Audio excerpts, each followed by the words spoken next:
హరే కృష్ణ. ప్రకృతి పురుషులు బాహ్యమునకు జగత్ కారణముగా గోచరించినప్పటికీ వారి ఇరువురును భగవంతుని విభిన్న శక్తులే. కాబట్టి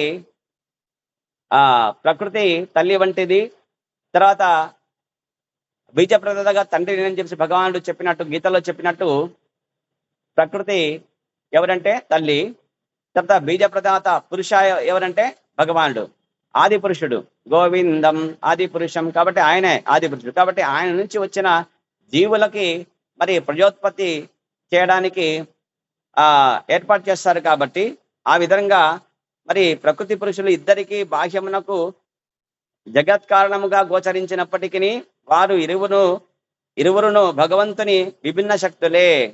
కాబట్టి ఈ జగత్తులో ఉండే భౌతిక జగత్తుకు కారణం ఎవరంటే గనక ప్రకృతి పురుషులే. జీవుల యొక్క దేహాలు ఎలా వస్తాయంటే గనక ఈ విధంగానే వస్తాయి, ప్రకృతి పురుషుల యొక్క కలయిక వల్లే వస్తాయన్నమాట.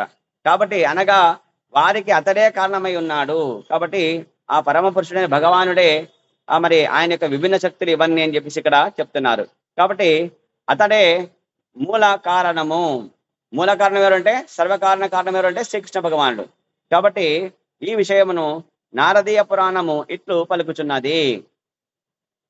నారదీయ పురాణంలో అవికారో అపి పరమః ప్రకృతిస్తు వికారిని అంటే న్యూన ఉన్నత శక్తులైనట్టి ప్రకృతి పురుషులు భగవంతుని నుండియే ఉద్భవించిరి.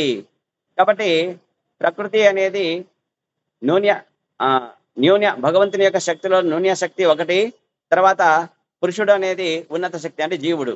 కాబట్టి ప్రకృతి ఏవైతే ఉన్నాయో పంచభూతములు ఇవన్నీ వచ్చేసి ఏవైతే ఉన్నాయో 20 తత్వములు ఇవన్నీ వచ్చేసి న్యూన్య శక్తికి సంబంధించిన అయితే గనక మరి ఉన్నత శక్తులు ఏమిటంటే గనక మనోబుద్ధి అహంకారము, తర్వాత వాటికి అతీతంగా ఉండే జీవాత్మ ఏదైతే ఉందో ఆ జీవుడే భగవంతుడి యొక్క అంశ. కాబట్టి అది ఉన్నత శక్తికి సంబంధించినది చెప్తున్నారు. అదే పురుషుడు అంటే. పురుషుడంటే జీవాత్మ అని అర్థం, అంటే ఆ భగవంతుడి యొక్క అంశ. కాబట్టి భగవంతుని నుండి ఉద్భవించింది. భగవద్గీత యందు వివరించినట్టుగా గాం ఆవిశ్య, గాం అంటే భగవానుడు ప్రకృతి యందు ప్రవేశింపగా అది వివిధములైన వాటిని సృష్టించుచున్నది. కాబట్టి భగవద్గీతలో చెప్పినట్టు గనక ఈ భగవానుడు ప్రకృతి యందు ప్రవేశించాలన్నమాట. అంటే ఆయన యొక్క దృష్టి ప్రకృతి మీద పడినప్పుడు మాత్రమే మరి సృష్టించబడతాయి అని చెప్పేసి మనకు గతం తరగతిలో వచ్చేసి ఎవరు చెప్పినారు, శుద్ధకృష్ణ చెప్పినారు అనమాట. కాబట్టి ఆ విధంగా వచ్చేసి భగవంతుడి యొక్క దృష్టి సోకినప్పుడు మాత్రమే భౌతిక జగత్తులో మరి సృష్టి ఆరంభం అవుతుంది అని చెప్పినారు. అనగా ప్రకృతి స్వతంత్రమైనది కాదు అని అర్థం అనమాట. కాబట్టి ప్రకృతి భగవంతుని యొక్క సృష్టిలో భాగమే, కానీ దానికి అది ప్రకృతి మాత్రం స్వతంత్రమైనది కాదు. కాబట్టి దేవదేవుని శక్తి మరి ఆ శక్తి లేకపోతే గనక ప్రకృతి ఏమీ చేయలేదు అనమాట. కాబట్టి దేవదేవుని శక్తికి పరమైనది మాత్రం కాదు ప్రకృతి వచ్చి దేవదేవుని శక్తికి సంబంధించినదే అయినప్పటికీ అది స్వతంత్రం కాదు. దేవదేవుని యొక్క శక్తి మీదనే అది పనిచేస్తుంది. ఆయన దృష్టి సోకినప్పుడు మాత్రమే సృష్టి చేస్తుంది. శ్రీకృష్ణ భగవానుడి సమస్తమునకు ఆది కారణమై ఉన్నాడు. సమస్తానికి ఆది కారణం ఎవరంటే గనక శ్రీకృష్ణ భగవానుడు. కనుక ఇది భగవద్గీతలో 10వ అధ్యాయము 8వ శ్లోకం ఇట్లు పలికాను. అహం సర్వస్య ప్రభవో మత్తః సర్వం ప్రవర్తతే ఇది మత్వా భజంతే మాం బుధా భావ సమన్వితాః. నేనే సర్వములైన ఆధ్యాత్మిక భౌతిక జగములకు కారణభూతుడను. కాబట్టి భగవానుడు చెప్తున్నాడు, కృష్ణుడు చెప్తున్నాడు ఇక్కడ ఈ సర్వము నేనే అని చెప్పినాడు. సర్వములైన అంటే ఏంటంటే ఈ సృష్టి సంబంధించి మరి భగవంతుడి యొక్క సృష్టిలో ఏదైతే ఉందో మరి సర్గ అని చెప్పేసి సృష్టి భాగంలో వచ్చేసి ఆధ్యాత్మిక జగత్తులు భౌతిక జగత్తులు ఏర్పాటు అయినాయన్నమాట. ఈ భౌతిక జగత్తు ఆధ్యాత్మిక జగత్తులకు కారకుడు ఎవరంటే ఏమి సర్వకారణ కారణం నేనే అని చెప్పేసి గీతలో చెప్పినాడు, భగవంతుడు చెప్పినాడు. కాబట్టి ఆధ్యాత్మిక జగత్తులో ఉండే కోటాను కోట్ల వెలుగు ఆకాశంలో ఉండే కోటాను కోట్ల వైకుంఠాలకు ఆ సృష్టికి చేసింది కూడా కృష్ణుడే. తర్వాత ఈ భౌతిక జగత్తు చీకటి ఆకాశంలో ఉండే భౌతిక జగత్తులో ఉండే కోటాను కోట బ్రహ్మాండాలకు కూడా కారకుడు కూడా కృష్ణుడే. కాబట్టి సర్వము నా నుండే ఉద్భవించుతున్నవి అని చెప్తున్నాడు ఇక్కడ కృష్ణుడు. కాబట్టి ఈ విషయమును సంపూర్ణంగా తెలిసిన వారు ఎవరంటే బుద్ధజనులు. అంటే బుద్ధి మాట విన్నవాళ్ళు అనమాట, మనసు మాట విన్నవాళ్ళు కాదు. మనసు మాట విన్నవాళ్ళంటే మాయలో పడిపోతారు. హరే కృష్ణ. కాబట్టి వీళ్ళు బుద్ధి మాట వింటారు. కాబట్టి మరి బుద్ధి ఎవరంటే కృష్ణుడు. కాబట్టి గీతలో చెప్పింది వింటాడు. కాబట్టి ఆ విధంగా మంచి సజ్జనులు అయిపోతారు. కాబట్టి బుద్ధజనులు. భగవంతుడి యొక్క భక్తులు ఎవరంటే బుద్ధజనులు, అంతే. కృష్ణ భక్తుల్ని బుద్ధజనులు అంటారు, అంతే. ఎవరిని అంటారు? కృష్ణ భక్తుల్ని. కాబట్టి వీళ్ళు నా భక్తి యందు నిమగ్నులై హృదయపూర్వకముగా నన్ను అర్చింతురు. కాబట్టి కృష్ణుడి యొక్క భక్తులు ఎవరు? కృష్ణ బుద్ధజనులు. ఎవరు? బుద్ధజనులు. బుద్ధజనులు ఏం చేస్తారు? ఎప్పుడు కృష్ణుడినే అర్చిస్తారు, ఎప్పుడు కృష్ణ అంటూనే ఉంటారు, కృష్ణ భక్తులై ఉంటారు కదా. కాబట్టి ఇక్కడ చెప్తున్నాడు, నా భక్తి యందు నిమగ్నులై ఉంటారు. ఎవరు నా అంటే ఇక్కడ భగవానుడు, కృష్ణుడు. కాబట్టి కృష్ణుడి యొక్క భక్తిలో నిమగ్నమై ఉంటారంట ఎవరు? బుద్ధజనులు. కాబట్టి హృదయపూర్వకంగా అర్చింతురు. టైంపాస్ కాదనమాట. అంటే హృదయంలో ఎప్పుడు కృష్ణుడిని ఉంచుకొని హృదయపూర్వకంగా అర్చిస్తారనమాట. ఏమి, నేను 10th క్లాస్ పాస్ కావాలా, నాకు ఇంకా ఏదో నాకు బండి కావాలా అని చెప్పేసి, నాకు చాక్లెట్ కావాలని చెప్పేసి మొక్కేది కాదనమాట, భక్తి కాదనమాట అది. అది హృదయపూర్వకం కాదనమాట, అది బిజినెస్. అది అట్లా కాకుండా హృదయపూర్వకంగానే అర్చిస్తారనమాట. ఎల్లప్పుడూ మననం చేస్తూ ఉంటారు భగవంతుని. మరి తమ మనసులో నిత్యము మరి స్మరిస్తూ ఉంటారన్నమాట. కాబట్టి శ్రీమద్ భాగవతం కూడా చెప్తా ఉంది. 2వ స్కందము 9వ అధ్యాయం 33 శ్లోకం నందు భగవాన్ చెప్తున్నాడు, అహమేవా సమేవాగ్రే అని. అంటే సృష్టికి పూర్వము నేనొక్కడినే ఉంటిని అని చెప్పాడు అనమాట. అహం ఏవా కదా, నేనొక్కడనే ఉన్నాను. ఈ సృష్టి ఏదైతే ఉందో, సర్గ ఏదైతే ఉందో, ప్రారంభానికి మొట్టమొదటి ఎవరున్నారంటే కృష్ణుడు మాత్రమే ఉన్నాడు, ఎవ్వరు లేరు అసలు. కాబట్టి నేను ఒక్కడనే ఉన్నా అని చెప్పాడు. కాబట్టి సృష్టికి పూర్వం ఉన్న వాళ్ళు ఎవరంటే కృష్ణుడే. కాబట్టి ఈ విషయం బ్రహ్మాండ పురాణం కూడా చెప్తుంది అనమాట. కాబట్టి ఆది పురుషుడుగా ఆయన గోవిందుడు శ్రీకృష్ణుడే ఉంటాడు. ఆయన యొక్క తొలి పురుషావతారము కదా ఏది? మహావిష్ణువు. ఆయన కారణజలాల్లో ఉంటాడు కాబట్టి ఆయన కారకుడు. కాబట్టి బ్రహ్మాండాలు ఏర్పడడానికి ఆ విధంగా సృష్టిని ప్రారంభిస్తారు. మహత్తత్వము యందు ఉంటాడు ఆయన మహావిష్ణువు. కాబట్టి ఆయన కరుణోదక సాయి విష్ణువు. ఆయన నుంచి బ్రహ్మాండాలు, ఆయన యొక్క రోమకూపాలు అంటే స్వేద రంధ్రాల నుంచి ఆ వచ్చే చెమట బిందువే బ్రహ్మాండము. ఆయన మరి ప్రతి బ్రహ్మాండములో ద్వితీయ పురుషావతారంగా వచ్చేసి గర్భోదక సాయి విష్ణువుగా అక్కడ ఖాళీగా ఉండే బ్రహ్మాండములో ఆయన ప్రవేశించి అక్కడ స్వేద జలాలు అంటే తన యొక్క గర్భోదక జలాలు, శరీరం నుంచి జలాలు వదిలేసి నింపేసి ఆ బ్రహ్మాండాన్ని సగానికి వరకు నింపేసి అక్కడ ఆ జలాలలో శయనించి తన నాభిలో ఒక కమలాన్ని కదా సృష్టించి అందులో బ్రహ్మదేవుణ్ణి జన్మనిస్తాడనమాట కదా. స్వయంభూ అంటే ఎవరు? బ్రహ్మదేవుడు. ఆయన సృష్టి అని చెప్పి ఆయనకు జ్ఞానం ఇచ్చేసి సృష్టి ఇస్తాడు. ద్వితీయ సృష్టి అది. బ్రహ్మ చేసే సృష్టి ద్వితీయ సృష్టి. ఈ 14 లోకాలు ఏర్పాటు చేయడము, 80 లక్షల జీవరాశులను ఏర్పాటు చేయడం, ఇవన్నీ ద్వితీయ సృష్టి అనమాట. దానికి ముందుగా ఎవరు ఉన్నారంటే కేవలం ఒక కృష్ణుడు మాత్రమే ఉన్నాడు అని చెప్పి చెప్పడం ఇక్కడ చెప్తున్నారు. కాబట్టి శ్రీమద్ భాగవతంలో స్మృతిర్వ్యావధానేన ప్రకృతిత్వ మితిమిస్థితి ఉభయాత్మక శ్రుతిత్వ వాసుదేవ పరః పుమాన్ ప్రకృతి పురుషేశ్చేతి చద్ధైర్రేకో అభిధీయతే. విశ్వ సృష్టికై భగవానుడు పురుషుని రూపమున పరోక్షముగాను. కాబట్టి విశ్వానికి, ఈ విశ్వం ఏదైతే ఉందో మనం ఉండేది, దేన్ని ఏమంటాం? దీన్ని విశ్వము అంటారు. ఈ విశ్వం సృష్టికై భగవానుడు పురుషుని రూపమున పరోక్షముగాను ప్రకృతి రూపమున ప్రత్యక్షముగాను పనిచేయును. ప్రకృతి పురుషుడు ఇవన్నీ ఎక్కడి నుంచి వచ్చినాయంటే భగవాన్ నుంచి వచ్చినాయి. ప్రత్యక్షంగా పురుషునిగా ఉంటాడు, పురుష రూపంలో ఉంటాడు, అంటే జీవుడుగా ఉంటాడు. పరోక్షంగా వచ్చేసి ఈ భౌతిక తత్వాలు ఏవైతే ఉన్నాయో ఆ 24 తత్వాలు ఆ విధంగా ఉంటాడు. కాబట్టి ప్రకృతి రూపంలో ఉండేది ఆయన భగవంతుడే. మరి ప్రత్యక్ష రూపంలో పురుషుని రూపంలో ఉండేది కూడా భగవంతుడే. ఈ 2 శక్తులు వాసుదేవుని వ్యాపియగు వాసుదేవుడి నుంచే ఉద్భవించినవి, కృష్ణుడి నుంచే వచ్చినవి అని చెప్పేసి ఇక్కడ చెప్తున్నారు ఈ శ్లోకం. కనుక ఆతడే ప్రకృతి పురుషుడనియు తెలియబడును. కాబట్టి ఆ భగవంతుని ఏమంటారు అంటే ప్రకృతి పురుషుడు అని తెలియబడెను. అందువలన వాసుదేవుడే సమస్తమునకు కారణుడై ఉన్నాడు. సర్వకారణ కారణం ఈశ్వర కృష్ణ పరమ ఈశ్వర పరమ కృష్ణ సచ్చిదానంద విగ్రహ అనాదిరాది గోవింద సర్వకారణ కారణం అని బ్రహ్మ సంహిత యందు బ్రహ్మదేవులు చెప్పినట్టు. కాబట్టి సర్వకారణ కారణం ఎవరంటే దేవాది దేవుడు శ్రీకృష్ణ భగవానుడు. అతడే వాసుదేవుడు, ఈ సమస్తమునకు కారణుడై ఉన్నాడు అని చెప్పేసి ఈ శ్లోకములందు ఈ దేవీ దేవతలు తెలుసుకున్నారు కాబట్టి వాళ్ళు ప్రార్థించినారు. ఇక 28వ శ్లోకం. టైం పర్మిట్ చేస్తుంది కృష్ణ, ఉందా టైం? ఓకే. శ్రీ శుక ఉవాచ ఇతి తేషాం మహారాజా సురాణాం ఉపతిష్టతాం ప్రతీచ్యాం దిశ్య భూదావిః శంఖ చక్ర గదాధరః.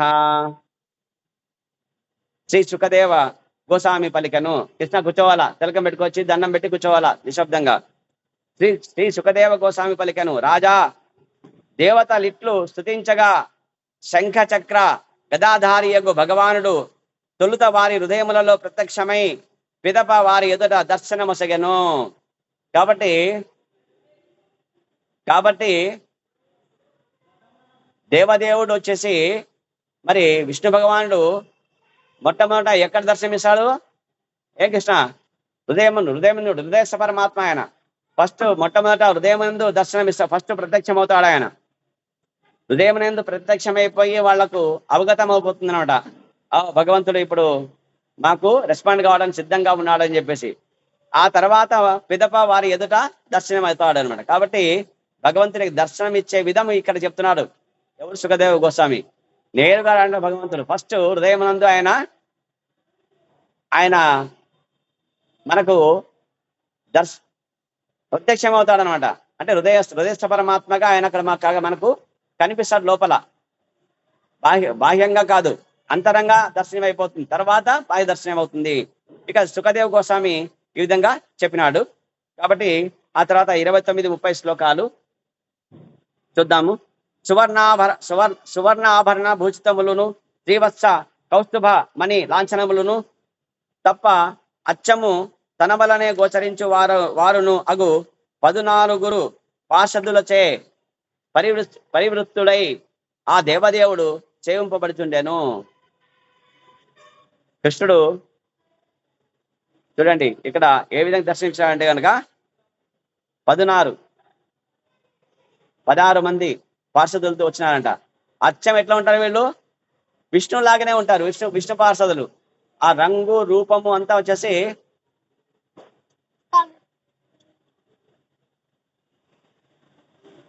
పాదవందనం. కాబట్టి ఆ విధంగా వచ్చేసి సువర్ణాభరణ భూషి ఏ కృష్ణ సౌండ్ చేయదగడా వాళ్ళు చెప్పు. సువర్ణాభరణ భూషితులను శ్రీవత్స కౌస్తుభ మణి లాంఛనములు తప్ప అచ్చము తన వలనే గోచరించేవారు. అంటే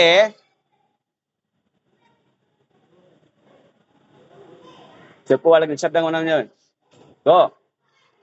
చూడండి విష్ణు భగవానుడికి అయితే గనక ఆయనకి ఏమేమి ఉంటాయంటే సువర్ణ ఆభరణాలు మొత్తం దేహమంతా అలంకరించుకొని ఉంటాడు. సర్వాభరణం. తర్వాత శ్రీవత్సము అనే మచ్చ ఉంటుంది, బాగా నల్లగా కనబడుతుంటుంది, నీలంగా ఉండే దేహంలోంచి. ఆ తర్వాత కౌస్తుభమణి కూడా ఉంటుంది, పెద్ద మణి మామ ఇచ్చింటాడు అనమాట. ఎవరికి? లక్ష్మీదేవి తండ్రి ఇచ్చింటాడు కౌస్తుభమణి. కాబట్టి ఈ లాంఛనాలు ఒక విష్ణువుకు మాత్రమే ఉంటాయి, మిగతా వారికి ఉండవు. అటువంటి 16 మందితో సేవించబడు విష్ణువు అక్కడ ప్రత్యక్షమైనాడు దేవతల ఎదుట. ఏ కృష్ణ నిశ్శబ్దంగా చేసుకోండి, సౌండ్ రాకూడదు. ఇక్కడ జగన్నాథుడు కోపగిస్తాడు. ఇక్కడ చెప్పేది వినండి. ఆ దేవదేవుడు సేవించబడుచున్నాను. రాజా శరత్కాల కమల దళముల వలె వంటి కన్నులతో మందహాసం చేయుచున్న భగవానుని ఆ భంగిమలో గాంచినంత దేవతలు ఆనంద విహ్వలురై వెంటనే సాష్టాంగ దండ ప్రణామము ఆచరించిరి. పిదప వారు నెమ్మదిగా లేచి నిలబడి ఇట్లు స్తోత్రము చేయనారంభించిరి. కాబట్టి భగవంతుడు ఎట్లున్నాడంటే శరత్కాలములో కమలదళములు వంటి కన్నులు ఉన్నాయి ఆయనకి. కమలములు అంటే ఏమి? కమల పువ్వులు అనమాట. అటువంటి తామర పువ్వులాగా ఉన్నాయి ఆయన కదా. కాబట్టి ఆ భగవంతుడి యొక్క కన్నులు ఎట్లుంటాయి అనేది ఇక్కడ చెప్తున్నారు అనమాట. కాబట్టి శరత్కాల కమలముల వంటి కన్నులతో మందహాసము చేయుచున్న భగవానుడు అక్కడ దర్శనమిచ్చాడు వాళ్ళకి. ఎవరికి? ఆ దేవీ దేవతలకి. 16 మంది చుట్టూ ఆయన పార్షదులు ఉన్నారు కదా. వాళ్ళు అచ్చం ఎట్లా ఉంటారు? విష్ణువు లాగానే ఉంటారు, విష్ణు పార్షదులు. కాబట్టి ఇక్కడ చెప్తున్నాడు, భాష్యం చెప్తున్నాడు ప్రభుపాదుడు. వైకుంఠ లోకమునందు భగవానుడు చతుర్భుజధారి అయి వక్షస్థలమున శ్రీవత్సలాంఛనమును కౌస్తుభమణిని దాల్చియుండును. కాబట్టి అవి ఆ దేవదేవుని విశిష్ట చిహ్నములు. వైకుంఠ లోకములందరి భగవత్ పార్షదులు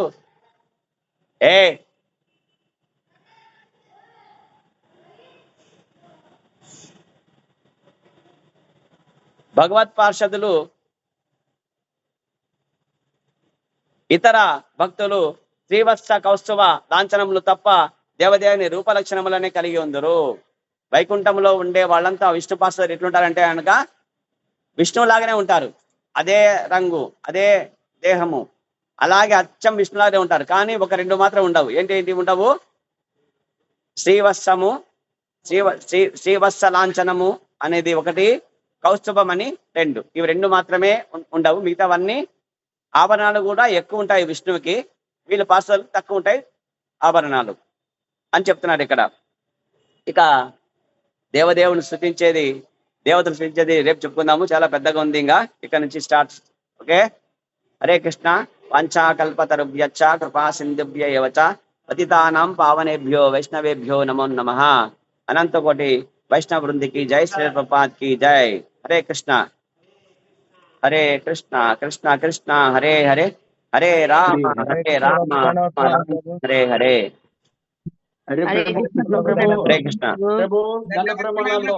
హరే కృష్ణ ప్రభుజీ. హరే కృష్ణ ప్రభు దండ ప్రమాణాలు. ధన్యవాద ప్రణామ్. హరే కృష్ణ ప్రభు. హరే కృష్ణ ప్రణామ్ ప్రభుజీ. హరే కృష్ణ ప్రభుజీ, దండవత్ ప్రణామాలు. హరే కృష్ణ మాతాజీ. ఇక చూడండి, భగవంతుడు యొక్క అవతారముల గురించి చెప్తున్నాడు ఫస్ట్ మొట్టమొదట. కాబట్టి భగవంతుడి యొక్క అవతారాల గురించి చెప్తున్నాడు. భగవంతుడి యొక్క శక్తులు, అచింత్యమైన శక్తులు, మనకు ఊహించలేని శక్తులు ఏవైతే ఉన్నాయో వాటి ఆ దేవతలు వర్ణిస్తున్నారన్నమాట. మరి దేవతలలో ఎవరు అంటే భగవానుడు వామనుడు. ఆయననే మనం ఏమంటాము? ఉపేంద్రుడు అంటారు అనమాట. ఏమంటారు? ఎట్లయినాడు ఉపేంద్రుడు భగవానుడు వామనుడు అంటే? మరి దితి యొక్క కుమారులు దైత్యులు, అదితి యొక్క కుమారులు ఆదిత్యులు. ఆదిత్యులలో ఒకనొక దేవతలు 12 మందిలో వచ్చేసి వామనుడు ఒకరు, అంటే ఇంద్రుడి యొక్క తమ్ముడుగా వెళ్తాడు. ఆ బలి చక్రవర్తిని 3 అడుగులు దానం అడిగేసి, 1 అడుగు ఈ మొత్తము భూమిని, 2వ అడుగు అంటే ఊర్ధ్వలోకాలను మొత్తము అంటే ఆకాశ నక్షత్రాలని అన్ని కప్పేసి, ఇక 3వ అడుగు ఎక్కడ పెట్టాలి చెప్పండి, నా తలపైన పెట్టంటారు. ఎవరు? బలి చక్రవర్తి. ఆ విధంగా వామనుడు ఆ విధంగా ఆ రాజ్యాలన్నీ తీసుకొని తన నాన్నగారైన ఇంద్రుడికి మళ్ళీ స్వర్గరాజ్యాన్ని అప్పగిస్తాడు కదా. కాబట్టి దేవతలలో ఎవరంటే భగవానుడు ఎవరు? ఏ రూపం అంటే వామన రూపము. మరి ఋషులలో ఎవరు అవతారము అంటే ఋషులలో పరశురాముడు. ఎవరు? కృష్ణ కూర్చో. ఋషులలో ఎవరు అవతారము? మరి ఆయన గొప్ప తపస్సు చేస్తూ ఉంటాడు కదా.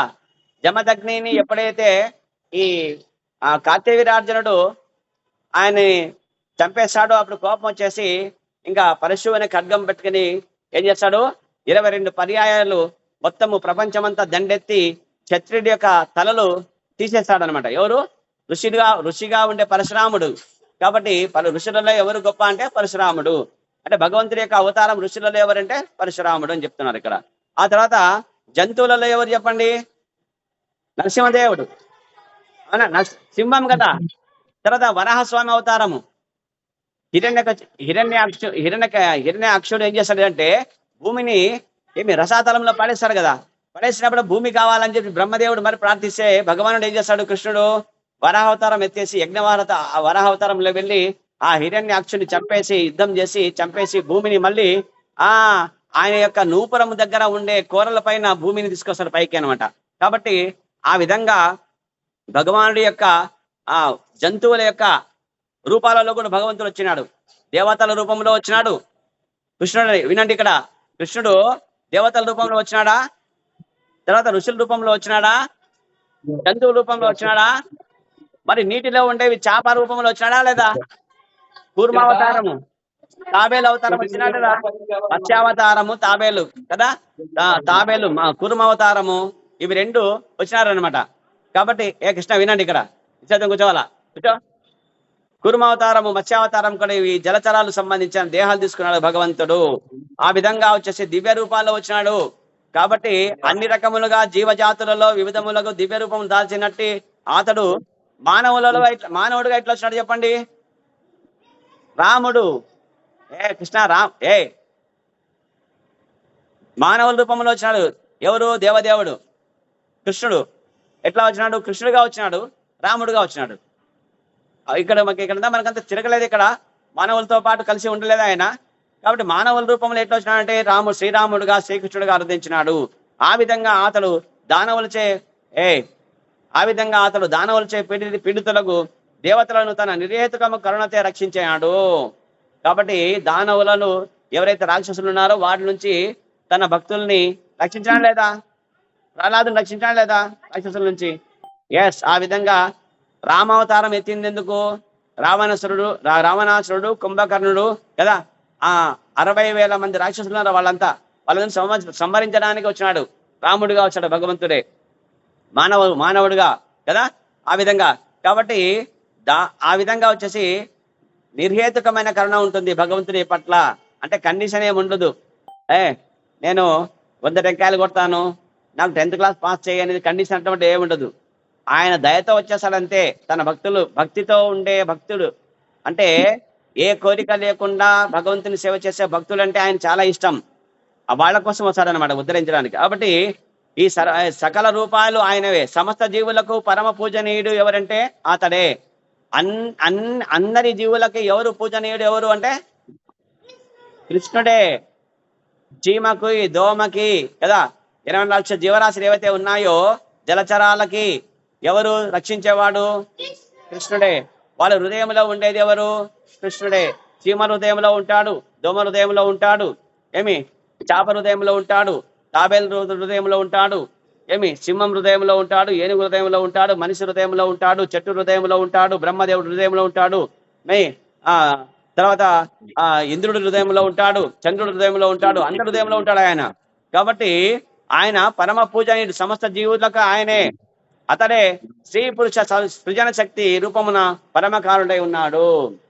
అతడే ఎన్ని రూపాల్లో ఉన్నాడు, స్త్రీ పురుషుడు. స్త్రీ అంటే ప్రకృతి, పురుషుడు అంటే జీవుడు. కాబట్టి ప్రకృతి మాత్రమే ఉంటే, భౌతిక మూలకాలు మాత్రమే ఉంటే అది దాంట్లో పెరుగుదల ఉంటుందా, జీవుడు లేకపోతే? జీవుడు ఉండాలి కదా. జీవుడు అంటే ఎవరు, కృష్ణుడే, భగవానుడే. కాబట్టి ప్రకృతి కూడా ఎవరి అంటే భగవంతుడి యొక్క సృష్టినే అనమాట. కాబట్టి స్త్రీ పురుష సృజన శక్తి ఎవరిది అంటే కృష్ణుడిదే, పరమకారుడే అని నేను చెప్పాడు కదా. ఏం చెప్పాడు, నేను బీజాన్ని నేను అన్నాడు కృష్ణుడు. ఏమన్నాడు, నేను తండ్రిని, అందరికీ తండ్రి నేనే అంటాడు. అర్థమైందా? అందరికీ బీజమునిచ్చిన తండ్రి ఎవరు, బీజ ప్రదాత అనే తండ్రి నేనే అంటాడు. ప్రకృతి తల్లి అంటాడు. ఏమంటాడు, ప్రకృతి ఎవరని చెప్పాడు, తల్లి అని చెప్తాడు అన్నమాట కృష్ణుడు. కాబట్టి గీతలు చెప్పాడు. కాబట్టి ఈ విశ్వమునకు భిన్నుడైనాను. మరి భగవంతుడు కృష్ణ డోంట్ మూవ్. భగవంతుడు వచ్చేసి, పిల్లలు బాగా వినాలా, ఈ భగవంతుడు వచ్చేసి మరి ప్రకృతి కూడా ఆయనే సృష్టించింది. ఆయన ప్రకృతిలో ఉండాలంటే ఉండాడు. అయినా కూడా ఆయన దేహం అంతా ఈ 14 లోకాలు ఉంటాయి. ఆయన విరాట్ రూపం అంటే ఆయన రూపము ఎటువంటిదంటే విరాట్ రూపుడు ఆయన. కాబట్టి ఆయన ప్రకృతికి భిన్నుడా అంటే భిన్నుడే. అయినా కూడా ఆయన ఎట్లుంటాడు, విరాట్ రూపిణిగా ఉంటాడు. 14 లోకాల్లో వచ్చేసి నడుము నుంచి పాదాల వరకు ఉండి అధో లోకాలు ఉంటాయి. అతల వితల తలాతల రసాతల మహాతల పాతాల లోకాలు. తర్వాత బొడ్డు పైన నాభి నుంచి తీసుకొని ఈ ఊర్ధ్వ భాగం తల వరకు వచ్చేసి ఏమేమి లోకాలు ఉంటాయి? భూలోకము, తర్వాత భువర్లోకం అంటే పితృలోకము, స్వర్గలోకం అంటే దేవతల లోకము, కృష్ణ, తర్వాత మహర్లోకము, తర్వాత జనలోకము, తపోలోకము, సత్యలోకము 7 లోకాలు ఉంటాయి. అంటే తల వరకు 7. ఈ విధంగా 7 14 లోకాలు ఉంటాయి. అదే విరాట్ రూపం కృష్ణుడిది. విశ్వరూపం అంటాం దాన్ని. ఏమంటాం దాన్ని? విశ్వరూపము. కాబట్టి ఆ పరమాత్ముడు దేవదేవుడు తప్పక మనల్ని రక్షించుగాక. అంతటా ఆయన ఉన్నాడు. కాబట్టి మనకేం భయము? ఆ వృత్తాసురుడని రాక్షసుడు వచ్చినాడు, మా ఆయుధాలన్నీ మింగేసినాడు. ఏం చేసినాడు? మింగేసినాడు. దేవతలంతా కలిసి ఆయుధాలు వేసేసినారు. ఒకేసారిగా దండెత్తినారు. అన్ని ఆయుధాలు ఎట్లా తిన్నాడు తెలిసి నోట్లో కారాలు ఎట్లా నమిలి మింగుతాం అట్లా మింగేసినాడు. అంత పెద్ద నోరు, ఆకాశం అంత శరీరం ఉంది ఆ రాక్షసుడికి, వృత్రాసురుడికి. ఆ విధంగా ఆయన తీసుకున్నాడు, ఆయన మింగేసినాడు. కాబట్టి అటువంటి రాక్షసునికి ఎవరు రక్షించాలి మమ్మల్ని? కృష్ణుడే అని చెప్పేసి ఈ శ్లోకం అనమాట. హరే కృష్ణ.